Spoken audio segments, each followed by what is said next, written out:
H. Holmes.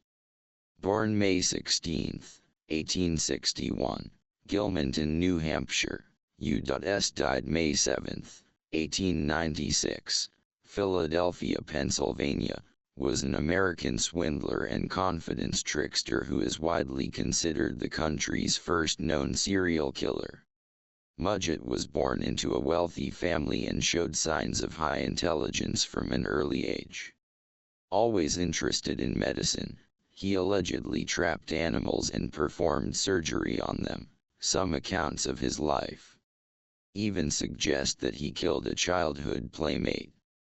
Mudgett attended medical school at the University of Michigan, where he was a mediocre student.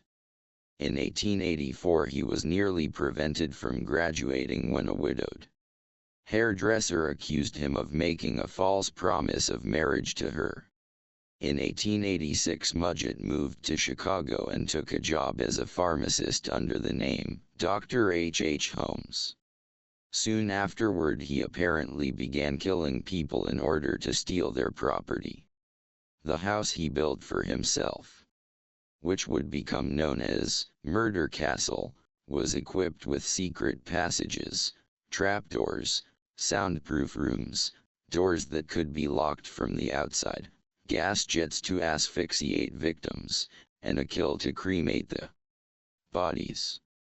At the reputed peak of his career, during the World's Columbian Exposition in Chicago in 1893, he allegedly seduced and murdered a number of women, typically by becoming engaged to them and then killing them after securing control of their life savings.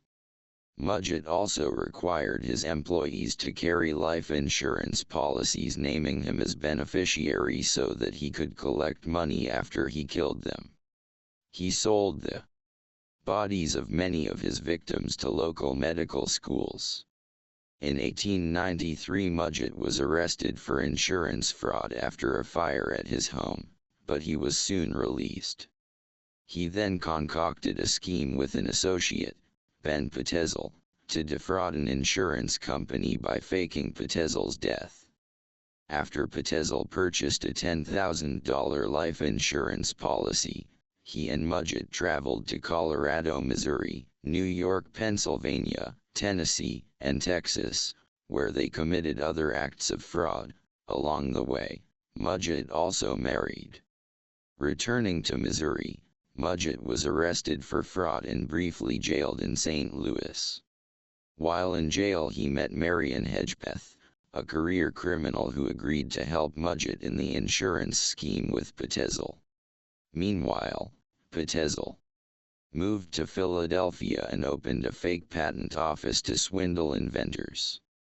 After his release from jail, Mudgett traveled to Philadelphia and killed Petezel. He then convinced Petezel's widow, who had been aware of her husband's involvement in the insurance scheme, that her husband was still alive, later giving her $500 of the money he collected. Worried that some of Petezel's 5 children might alert the authorities, Mudgett killed 3 of them.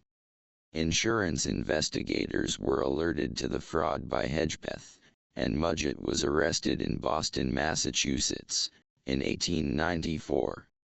He was tried in Philadelphia for the murder of Petezel and was sentenced to death by hanging. Mudgett confessed to 27 murders. He later increased the total to more than 130, though some researchers have suggested that the real number exceeded 200. Mudgett sold his story to the Hearst